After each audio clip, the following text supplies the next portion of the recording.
It's a Napa track pack. Well, Paul, at 6'4" and 240 pounds, Doug Herbert is a very big man who can also be very animated.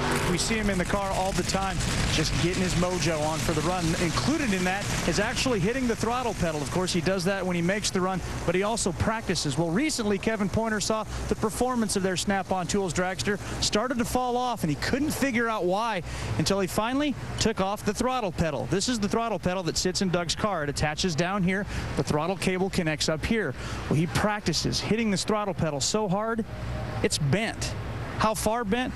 Well, normally this pedal sits nice and flat, and if I put a ruler right up here, it can show you it's bent about a ½ inch. Now what that does is it shortens the throttle cable, so when he is on the mat, the throttle cable is now a ½ inch shorter, the butterflies are not all the way open, and the car slows down.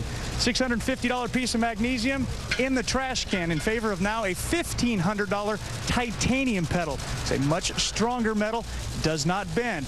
Now, of course, Kevin Pointer has to find that tune-up because he didn't know it was the throttle pedal. He was trying to fix it in another way. So that's the challenge for these guys now with a $1,500 titanium pedal in that car. Well, and speaking of metals, Herbert and his lead foot bent his throttle.